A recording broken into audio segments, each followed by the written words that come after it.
नमस्कार मित्रों, मैं अशोक कुमार आप सभी का इस YouTube चैनल पर स्वागत करता हूं।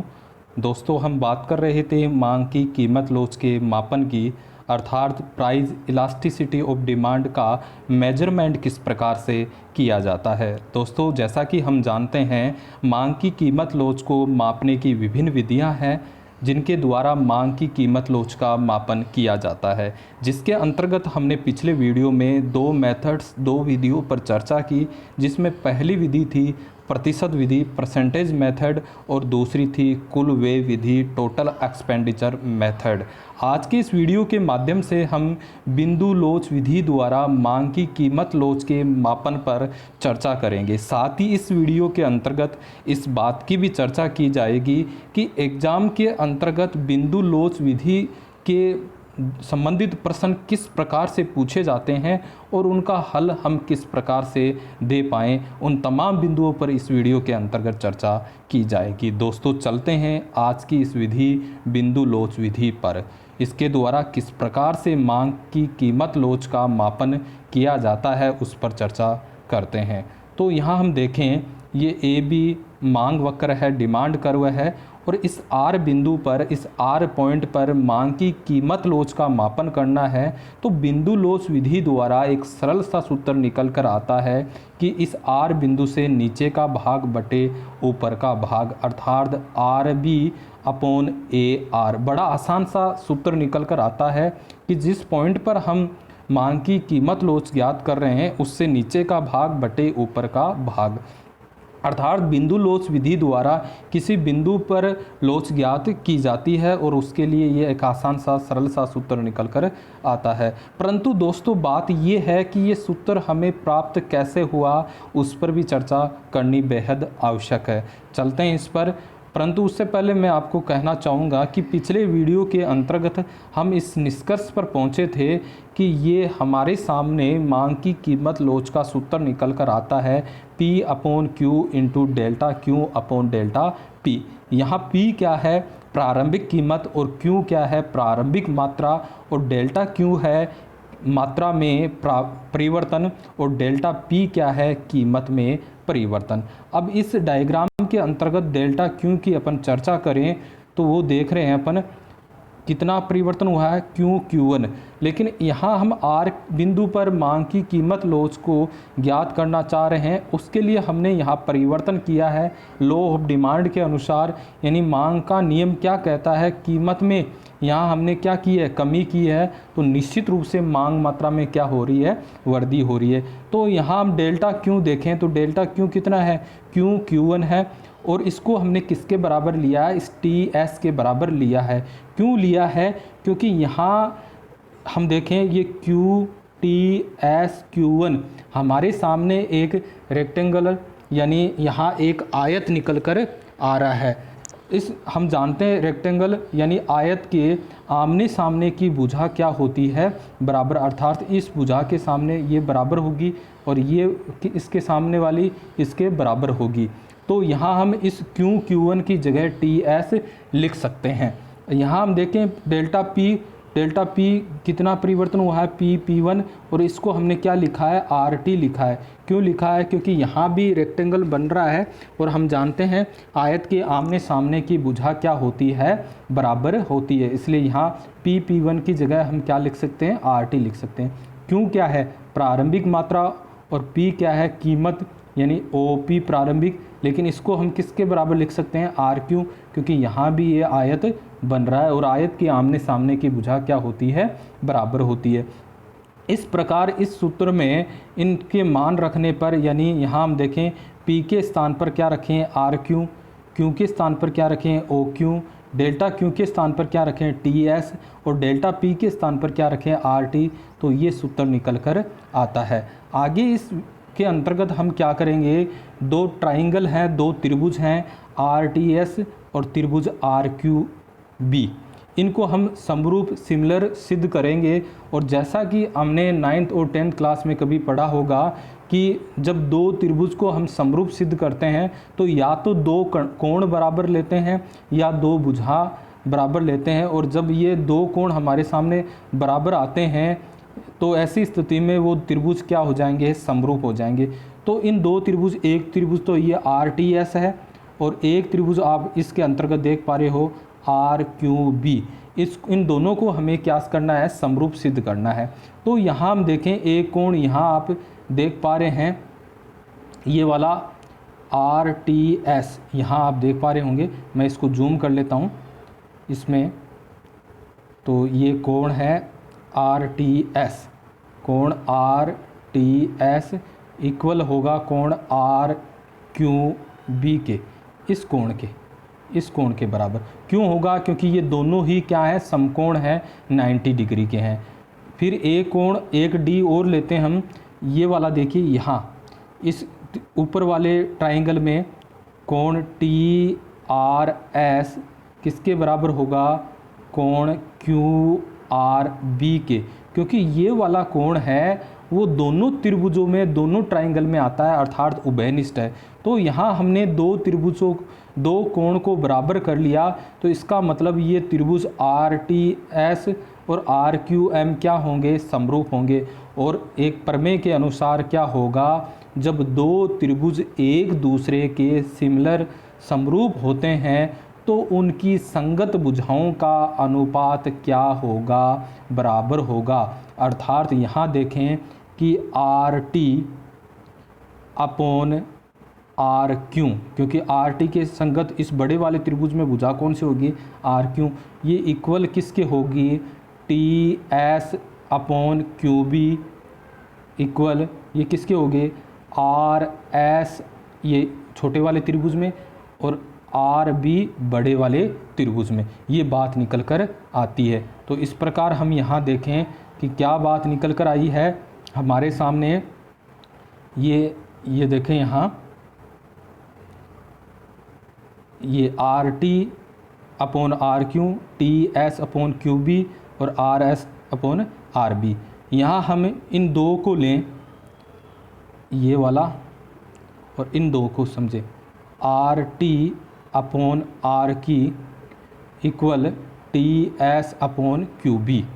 ठीक है, अब इसको हमें इस प्रकार से भी लिख सकते हैं, इसको इधर ले आएँ क्योंकि यहाँ ये ऊपर है, भाग में है, और इधर आएगा तो ये गुणा में आ जाएगा नीचे की तरफ, और ये इसको ऊपर ले जाएं तो ये हो जाएगा। तो क्या होगा, ये RT अपॉन TS, और ये इधर ले जाएंगे बराबर किस तरफ ले जाएंगे तो ये ऊपर चला जाएगा RQ अपॉन QB। ठीक है, ये हमारे सामने निकल कर आ रहा है निष्कर्ष। यानी यहाँ ये हो गया TS अपॉन RT बराबर क्या है, QB अपॉन RQ। अब इस सूत्र के अंतर्गत देखो यहाँ आपको मिल रहा होगा TS अपॉन RT, ये यहाँ। तो इसका मतलब इस TS अपॉन RT के स्थान पर हम क्या लिख सकते हैं, QB अपॉन RQ। तो ये RQ अपॉन OQ तो यहाँ से ये है ही ऊपर, लेकिन इस TS अपॉन RT के स्थान पर हमने क्या लिख दिया, QB अपॉन RQ। और ये आया कहाँ से, यहाँ से आया। हमने इन दो त्रिभुजों को समरूप सिमिलर सिद्ध किया है। अब हमने ये मान रख दिया तो यहाँ क्या होगा, इस RQ से RQ क्या हो गया, कैंसिल हो गया। ऊपर क्या बचा, QB, और नीचे क्या बचा, OQ। तो इस प्रकार ये क्या निकल कर आया, QB अपॉन OQ। तो यहाँ OQ के स्थान पर हम क्या लिख सकते हैं, PR लिख सकते हैं। क्यों? क्योंकि यहाँ देखें आप, ये OQ है और इसके स्थान पर PR क्यों लिख सकते हैं। अभी मैंने बात की कि यहाँ भी ये रेक्टेंगल बन रहा है ये, और जब एक आयत बनता है, रेक्टेंगल बनता है, तो उसके आमने सामने की भुजा क्या होती है, बराबर होती है। तो इस प्रकार इस OQ के स्थान पर हम PR भी क्या कर सकते हैं, लिख सकते हैं। तो इस प्रकार ये QB अपॉन PR आया। अब दो त्रिभुज और लेते हैं, ट्राइंगल और लेते हैं, और उनको भी हम क्या करते हैं, समरूप सिद्ध करते हैं। और दो ट्राइंगल कौन है, त्रिभुज APR और एक है ट्राइंगल RQB। तो इसको हम इस डायग्राम के अंतर्गत देखें तो ये है एक तो APR और एक ट्राइंगल है RQB। इनको समरूप सिद्ध करते हैं। बड़ा आसान सा काम है। इस कोण को देखिए और इस कोण को देखिए, ये दोनों D को देखिए, ये दोनों क्या होंगे, बराबर होंगे। क्यों होंगे, क्योंकि ये भी 90 डिग्री है और ये भी 90 डिग्री है। ठीक है, अब एक आपने प्रमेय पढ़ी होगी कि दो पैरेलल यानी समानांतर रेखाएं हों एक दूसरे के, और कोई तिर्यक रेखा, कोई एक रेखा उन दोनों को काटती है, तो एक ही तरफ बने कोण वो क्या होते हैं, बराबर होते हैं। यानी इस कोण के ये कोण क्या होगा, बराबर होंगे, क्योंकि ये संगत कोण है, एक ही तरफ बने हुए हैं। तो ठीक इसी प्रकार यहाँ एक लाइन ये देखें और एक ये देखें, तो ये एक दूसरे के पैरेलल है, समानांतर है, और ये इनको काट रही है, तो ये वाले कोण और ये वाला कोण क्या होगा, बराबर होगा। इसलिए कोण ARP किसके बराबर होगा, ये वाला कोण इसके कोण RBQ के बराबर होगा। इस प्रकार ये दोनों त्रिभुज क्या हुए, समरूप हुए, और जब दो त्रिभुज एक दूसरे के सिमिलर होते हैं तो संगत भुजाओं का अनुपात क्या होगा, बराबर। यानी AP अपॉन क्या होगा, इसका देखें RQ, और AP अपॉन RQ, और PR के संगत कौन सी है, इसके संगत कौन सी है, ये, तो क्या होगा QB बराबर AR के संगत कौन सी होगी, RB। ठीक है, ये बात यहाँ से निकल कर आती है। आगे चलते हैं अपन, ये हमने देख लिया, यहाँ तक पहुँच गए थे। ठीक है, अब इन दोनों को लें, यहाँ ये है PR QB AR upon RB। अब देखिए इसको मैं यहाँ देखें अपन, ये वाली बात PR, और इसको अपन उल्टा कर दें, ऐसे लिख दें QB अपॉन PR, तो ये भी क्या होगा, उल्टा होगा RB अपॉन AR। यानी इनके किसी प्रकार का फ़र्क नहीं पड़ेगा। जैसे मैं कोई 1/2 और 1/2 लूँ, अगर इस वाले को मैं परिवर्तित कर दूं, यानी 2/1 कर दूं, और इसको भी 2/1 कर दूं, तो कोई फ़र्क नहीं पड़ता है। इसलिए मैंने इस मान को भी बदल दिया और इसको भी उल्टा कर दिया, तो कोई फ़र्क पड़ेगा नहीं। अब देखिए हमने इस सूत्र के अंतर्गत अभी कहाँ पहुँचे थे, QB अपॉन, यहाँ देखिए आप QB अपॉन PR यहाँ पहुँचे थे। ठीक है, अब यहाँ आप यहाँ देखें अपन QB upon PR, QB upon PR की जगह क्या लिख सकते हैं, RB अपॉन AR, क्योंकि इसके अंतर्गत हमने ये निकाला, तो RB अपॉन AR। और ये क्या निकल कर आया है, मांग वक्र के R बिंदु के नीचे का भाग, और AR क्या है, मांग वक्र के R बिंदु के ऊपर का भाग। जैसा कि इस डायग्राम के अंतर्गत देखें कि इसमें ये RB तो क्या है, नीचे का भाग है, और AR क्या है, ऊपर का भाग है। तो दोस्तों इस प्रकार से हम इस निष्कर्ष पर पहुँचे कि बिंदु लोच विधि द्वारा एक आसान सा सूत्र हमारे सामने निकल कर आया है कि नीचे का भाग बटे ऊपर का भाग। परंतु दोस्तों बात ये है कि इससे संबंधित प्रश्न किस प्रकार से हमें पूछे जाते हैं और उनका जवाब हमें किस प्रकार से देना है, उस पर चर्चा कर लेते हैं। जैसा कि ये डायग्राम आप देख पा रहे हैं, यहाँ एक सरल रेखीय मांग वक्र AB है, और इसके E बिंदु पर लोच इकाई के बराबर है, क्योंकि इस E बिंदु को ये मानकर चला जा रहा है कि ये E बिंदु इस मांग वक्र का मिड पॉइंट, बीच का बिंदु है। तो क्यों यहाँ बराबर हुई, क्योंकि EB और AE क्या होगा, बराबर होगा, क्योंकि ये बीच का पॉइंट है, इसलिए ये वाला भाग और ये वाला भाग बराबर होगा। और सूत्र के अनुसार क्या हुआ, EB अपॉन AE, नीचे का भाग बटे ऊपर का भाग, और ये दोनों मान बराबर हैं, इसलिए यहाँ लोच क्या होगी, इकाई के बराबर। तो यहाँ से प्रश्न बन सकता है, किसी मांग वक्र के मिड पॉइंट पर मांग की लोच क्या होती है, तो इकाई के बराबर होती है। अब इससे ऊपर वाले C पॉइंट पर चर्चा करें, तो C पॉइंट के नीचे का भाग कितना है, ये BC है, और ऊपर का भाग कितना है, AC है। इसका मतलब क्या हुआ, नीचे का भाग वाला हिस्सा है वो बड़ा है और ये क्या है, छोटा है। कहने का मतलब ऊपर वाली मान तो बड़ा है और नीचे वाला मान छोटा है, तो निश्चित रूप से ये मान है वो 1 से बड़ा होगा, यानी यहाँ लोच क्या होगी, इकाई से बराबर, इकाई से बड़ी होगी। यहाँ प्रश्न की भाषा इस प्रकार से पूछी जा सकती है, किसी मांग वक्र के मिड पॉइंट से ऊपर की तरफ मांग की लोच होती है, अधिक या कम, तो इकाई से क्या होगी, अधिक होगी। और इस पॉइंट पर चर्चा करें, इस A पॉइंट पर, तो यहाँ हम देखें कि नीचे का भाग तो कितना है, AB है, और ऊपर का भाग इस ए पॉइंट से ऊपर कुछ नहीं है, 0 है। किसी संख्या में शून्य का भाग दें तो मान आएगा अनंत। और प्रश्न यहाँ से किस प्रकार से पूछा जा सकता है, किसी मांग वक्र का वह बिंदु जो कीमत अक्ष या वाई अक्ष पर स्थित है, वहाँ मांग की कीमत लॉस प्राइस इलास्टिसिटी कितनी होगी, वो कितनी होगी, इन्फिनेटिव अनंत होगी। इस प्रकार इस डी पॉइंट पर देखें तो नीचे का भाग कितना हुआ डी बी और ऊपर का भाग कितना हुआ ए डी। इसका मतलब नीचे वाला मान क्या है, छोटा है, और ऊपर वाला ये वाला डी बी वाला क्या है, छोटा है, ये देखिए यहाँ, और ए डी क्या है, बड़ा है।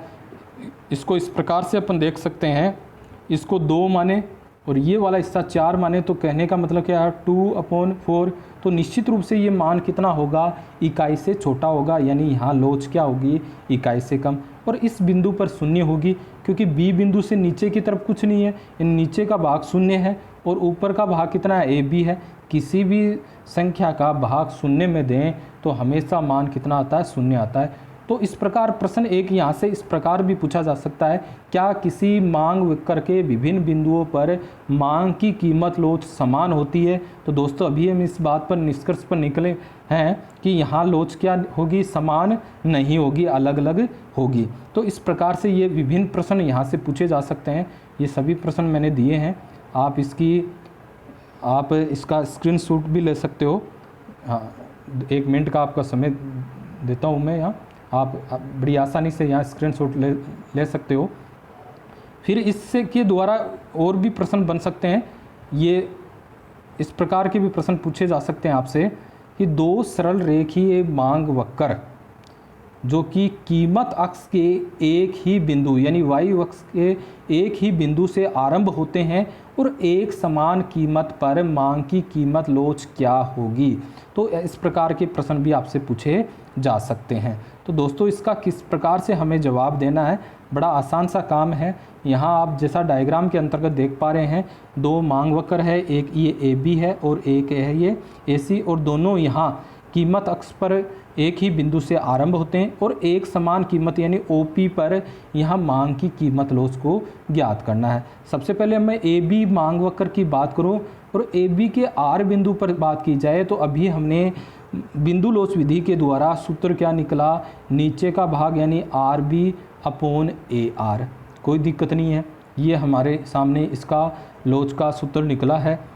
लेकिन यहाँ हम देखें ये एक ट्राइंगल बन रहा है AOB, और इस कोई भी हमने छोटी क्लासों में चर्चा की थी, प्रमेय के बारे में पढ़ा होगा कि वहाँ कोई भी एक ट्राइंगल के किसी एक भुजा के समानांतर कोई एक रेखा खींची जाती है जो कि अन्य 2 भुजाओं को काटती है, तो वो अनुपात क्या होंगे, बराबर होंगे।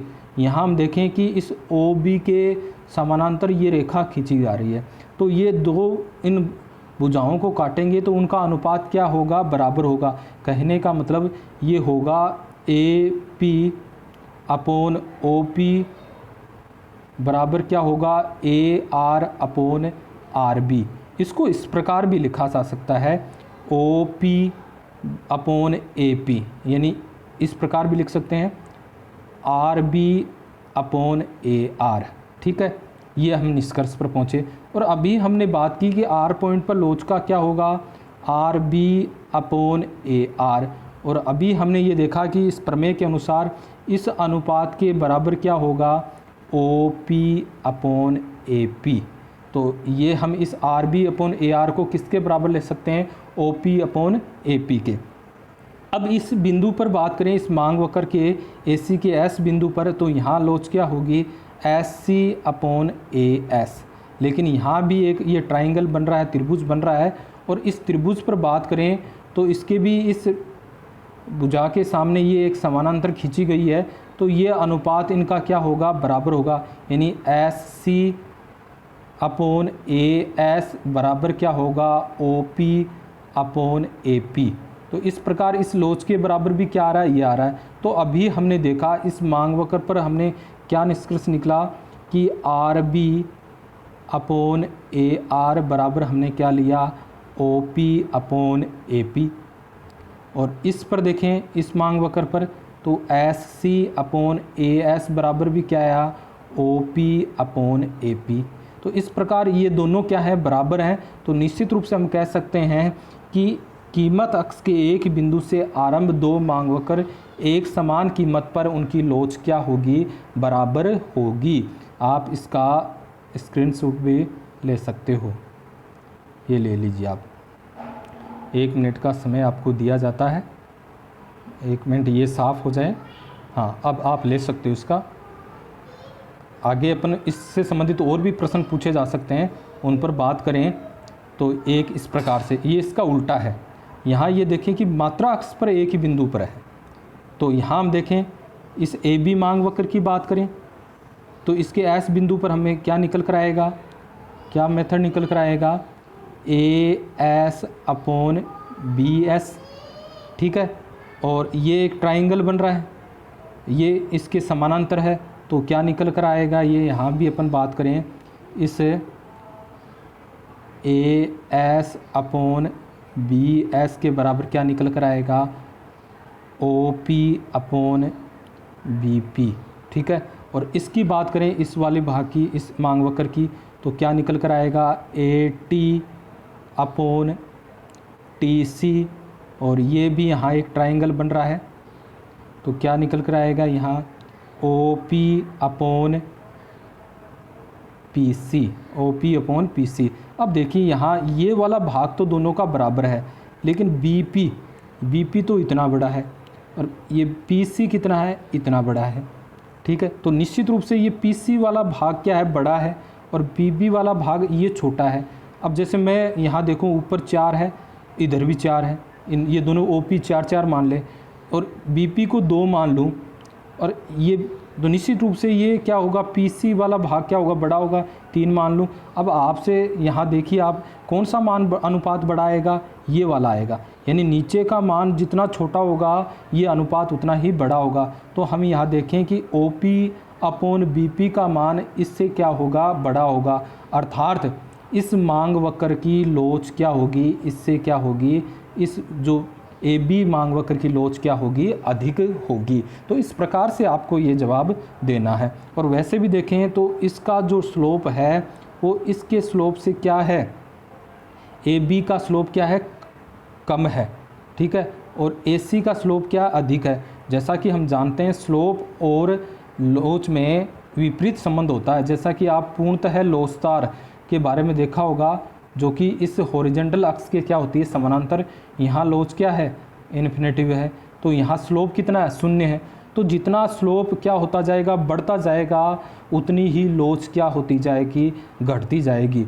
ये आप ध्यान में रखना। तो इस प्रकार से आपसे ये प्रश्न पूछा जा सकता है। यहाँ देखिए ये एक अलग है, 2 मांग वक्र दिए हुए हैं जो कि एक दूसरे को इस ई बिंदु पर काट रहे हैं, और इस ई बिंदु पर यहाँ मांग की कीमत लोच आपसे पूछी जा रही है। तो बड़ा आसान सा काम है। पहले ये मांग वक्र ले लेता हूँ मैं, इस ई पॉइंट पर बात करें तो क्या निकल कर आएगा, डी ई अपॉन सी ई बराबर क्या होगा, O P upon P C. अब इस ए बी मांग वक्र की बात करें तो क्या आएगा, E B upon A E equal क्या होगा, अपन देखें यहाँ ओ पी, ये एक O P upon A P. यहाँ ओ पी दोनों में बराबर है, लेकिन ये पी सी वाला भाग छोटा है किससे, ए पी से, यानी ये ए पी बड़ा है। बड़ी संख्या का भाग देंगे तो मान ये क्या आएगा, छोटा आएगा, और ये वाला क्या आएगा, बड़ा आएगा। कौन सा बड़ा आएगा, O P upon P C, O P upon P C. तो इसका मतलब क्या हुआ, इसकी लोच क्या होगी, इस ई पॉइंट पर क्या होगी, अधिक होगी। तो इस प्रकार से आपको क्या देना है, जवाब देना है। और ये डायग्राम आप स्क्रीनशॉट ले लीजिए इसका, और इसका आपको कमेंट बॉक्स में जवाब देना है। दोस्तों आपसे एक छोटी सी अपील है, जितने भी प्रश्न आपको वीडियो के अंतर्गत पूछे जाते हैं उनका जवाब आप अवश्य दिए, क्योंकि इससे इस प्रकार की हमें उम्मीद होती है कि आपको ये मेरे द्वारा दी गई जानकारी है उसको आप ग्रहण कर पा रहे हो और अच्छा किया जाने का प्रयास किया जाए। एक इस प्रकार से भी प्रश्न पूछा जा सकता है। यहाँ आप देखिए इतनी देर तक हमने कीमत समान ली है, और यहाँ अब क्या होगी, मात्रा एक समान पर पूछा जा रहा है। तो उसके लिए अगर हम सिस्टमेटिक तरीके से बात करें तो इसके एक तरीका तो ये है कि हम इस बात पर पहुँचे थे कि लोच का सूत्र क्या होता है, P upon Q into delta Q upon delta P। ठीक है, इस delta Q upon delta P को हम इस प्रकार से लिख सकते हैं, P upon Q into 1 upon delta Q upon delta P, यानी ये ऐसे लिख दिया मैंने, delta Q upon delta P। ये तीसरी संख्या ये ऊपर ही जाएगी, कोई फ़र्क नहीं पड़ेगा, हम इसको इस प्रकार से लिख दें, कोई फ़र्क नहीं पड़ेगा। अब हम जानते हैं ये, सॉरी थोड़ा इसने ऐसा नहीं, ये इस प्रकार से लिखा जाएगा, थोड़ा सा आप दोबारा चेक कर लीजिए, delta Q upon delta P, इसको हम इस प्रकार से लिख सकते हैं 1 upon delta P upon delta Q, इस प्रकार से। ठीक है, कोई फ़र्क नहीं पड़ेगा, ये ऊपर चला जाएगा, वैसा का वैसा ही बन जाएगा। ठीक है, अब हम देखें ये जितने भी मांग वक्र दिखाई दे रहे हैं वो एक दूसरे के क्या है, समानांतर हैं, पैरेलल हैं। और जब कोई मांग वक्र एक दूसरे के समानांतर होते हैं तो उनका स्लोप क्या होगा, बराबर होगा। तो ये क्या है, delta P upon delta Q क्या है, ये है स्लोप है। स्लोप को हमने चर्चा की थी लंब बटे आधार, तो ये क्या है, स्लोप है। और स्लोप जब बराबर है तो ये निश्चित रूप से तीनों ही मांग वक्रों का ये मान का कोई प्रभाव नहीं पड़ेगा। अब रही इस लोच के इस वाले मान का, इस Q का भी प्रभाव नहीं पड़ेगा, क्योंकि हमने यहाँ कौन सी मात्रा पर बात की है, एक समान मात्रा, एक समान क्वांटिटी पर।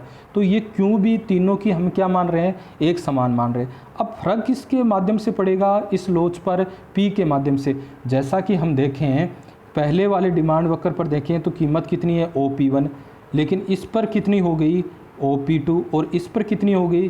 तो इस प्रकार वो कीमत का मान क्या होता जा रहा है, बढ़ता जा रहा है। तो निश्चित रूप से हम देखेंगे कि इस डी जो डिमांड कर्व है उससे अपेक्षा डी प्राइम डिमांड कर्व पर मांग की कीमत लोच क्या होगी, अधिक होगी, और इस पर और अधिक होगी।